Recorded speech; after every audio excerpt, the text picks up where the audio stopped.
प्रदेश की मैनपुरी लोकसभा सीट पर समाजवादी पार्टी की प्रत्याशी डिंपल यादव ने ऐतिहासिक जीत दर्ज करके एक बेहद अलग मिसाल कायम की है। सपा संरक्षक मुलायम सिंह यादव जी के चले जाने के बाद अब उनकी विरासत को संभालती हुई डिंपल यादव नजर आएंगी। सपा प्रमुख अखिलेश यादव ने अब तक कई बड़े ऐलान किए हैं। वहीं दूसरी ही तरफ चाचा शिवपाल सिंह यादव के साथ मिलकर अहम फैसले लेते हुए भी नजर आ रहे हैं। समाजवादी पार्टी और प्रगतिशील समाजवादी पार्टी का गठबंधन भी हो चुका है और इस बीच यहाँ पर बसपा सुप्रीमो मायावती भी तंज कसती हुई नजर आई हैं, सपा और साथ ही साथ भारतीय जनता पार्टी पर भी। लेकिन दूसरी ही तरफ यहाँ पर अब नजारा देखने को मिल रहा है कि कैसे कई अलग अलग दल सपा और बीजेपी पर निशाना साधते हुए दिखाई दे रहे हैं। बात करेंगे यहाँ पर सुभाषपा के राष्ट्रीय अध्यक्ष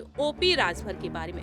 ओम प्रकाश राजभर ने एक बेहद बड़ा ऐलान कर दिया है और साथ ही साथ उन्होंने सपा की जीत पर अपनी बात रखी है। आपको बता दें कि स्थानीय नगर पंचायत के बड्डा मोहल्ला के दरगाह के मैदान में सुहेल देव भारतीय समाज पार्टी के में कार्यकर्ता सम्मान समारोह का आयोजन किया गया और इस कार्यक्रम में मुख्य अतिथि के तौर पर पहुंचे सुभाषपा के राष्ट्रीय अध्यक्ष पूर्व कैबिनेट मंत्री एवं जहोराबाद के विधायक ओम प्रकाश राजभर जनसभा को संबोधित करते हुए पार्टी के कार्यकर्ताओं में जोश भरते हुए वह नजर आए और सुभाषपा अपने दम पर पूर्वांचल ही नहीं अपितु पश्चिम के बहुतायत सीटों पर पूरे दमखम से चुनाव लड़ने का काम करेगी। उन्होंने यहां पर तमाम बातें कही। नगर निकाय चुनाव लड़ने के लिए उन्होंने ऐलान कर दिया है।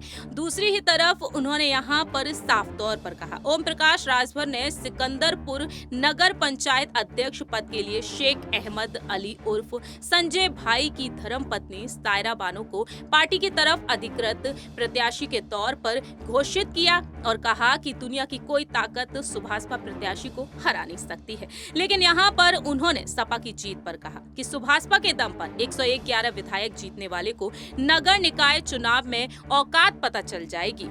इस चुनाव के बाद अखिलेश ने मुझे तलाक दे दिया। रिपीट, विधानसभा चुनाव के बाद अखिलेश ने मुझे तलाक दे दिया, जिसे मैंने स्वीकार कर लिया। अब तो लड़ाई आर पार की होगी, जिसकी शुरुआत नगर निकाय चुनाव से होने वाली है। वहीं यहां पर डिंपल यादव की जीत पर उन्होंने कहा कि अखिलेश की वजह से नहीं मिली, ये माननीय मुलायम सिंह यादव जी को श्रद्धांजलि है। रामपुर हार का टिखरा सपा प्रमुख पर उन्होंने फोड़ दिया और कहा कि सपा के लोगों ने मिलकर आजम खान के करीबी आसिम रजा को चुनाव हरा दिया। सपा के लिए मुसलमान सिर्फ वोट बैंक बनकर रह गए हैं। इस तरह से ओपी राजभर ने डिंपल यादव की जीत को लेकर यहां पर अपनी बात रखी और उन्होंने साफ तौर पर कह दिया है कि नगर निकाय चुनाव में वह अपने प्रत्याशी को उतारेंगे, जिसे कोई भी नहीं हरा पाएगा। मालूम हो कि नगर निकाय चुनाव के लिए प्रसपा ने कह दिया कि प्रसपा अकेले चुनाव लड़ेगी। वहीं सपा के प्रमुख अखिलेश यादव भी दावा कर चुके हैं और अब यहां पर तमाम प्रत्याशियों के नाम भी सामने आ रहे। देखना दिलचस्प होगा कि आखिरकार किस पार्टी की यहां पर जीत होती हुई नजर आएगी।